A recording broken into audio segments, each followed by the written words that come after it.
कक्षा 10 की द्वितीय अवसर की परीक्षा के लिए पाठ्य सामग्री,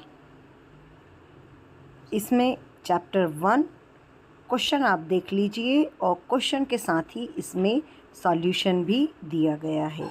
पहला क्वेश्चन जैसे लिया गया है चैप्टर 1 का कि प्राकृतिक संख्या n के लिए 6 की घात n अंक 0 पर समाप्त हो सकती है, इसे चेक करना है। तो जब हमने देखा तो कोई भी प्राकृत संख्या इसमें नहीं मिलती है। सेकंड नंबर के क्वेश्चन में संख्या 140 को अभाज्य गुणनखंड के गुणनफल के रूप में लिखना है, यानी आपको इसके फैक्टर करना है और फिर उसकी घातों के रूप में लिख देना है।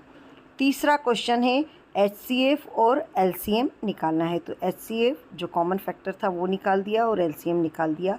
चौथा क्वेश्चन है HCF दिया है और LCM दिया है, तो इसका जो सूत्र है कि HCF और LCM का जो गुणा होता है वो संख्याओं के गुणनफल के बराबर होता है। तो इस तरीके से सॉल्व करके इसका LCM भी निकाल लिया। क्वेश्चन नंबर 5, √2 एक अपरिमेय संख्या है, ये बताना है। तो ये पूरा इस तरीके से इसको सॉल्व किया है। और क्वेश्चन नंबर 6 जो है कि बताइए कि 5 माइनस √3 एक अपरिमेय संख्या है। और इसके बाद में दिए हैं इसके ऑब्जेक्टिव्स में पहले MCQs हैं, फिर उसके बाद में है रिक्त स्थान, फिर सत्य असत्य, फिर सही जोड़ी और फिर एक शब्द में उत्तर। और इसके अलावा दिए हैं कुछ एक प्रश्न, और जो प्रश्न हैं उनको आप आसानी से सॉल्व कर सकते हो, क्योंकि जैसे तरीका बताया गया भाई अभाज्य गुणनखंड निकालना आपको आता ही है कि किस तरीके से गुणनखंड विधि से आप निकालते हैं। और HCF LCM, HCF दिया है तो LCM या LCM दिया है तो HCF, या दोनों संख्याएं दी हैं और उनका HCF भी दे रखा है तो आप LCM निकाल सकते हो। साथ ही ये जो ऑब्जेक्टिव प्रश्न थे, चाहे वो MCQ हो, रिक्त स्थान हो, सही जोड़ी हो, एक शब्द, उनके उत्तर भी यहाँ पर दिए गए हैं। इसी प्रकार है चैप्टर 2 बहुपद। तो बहुपद में ये इसको एग्जाम्पल सहित समझाया है और यहाँ से इसकी शुरू हो रहे हैं क्वेश्चंस। तो ये सत्यता की जांच करना है, शून्यक निकालना है और उनके बीच में संबंध।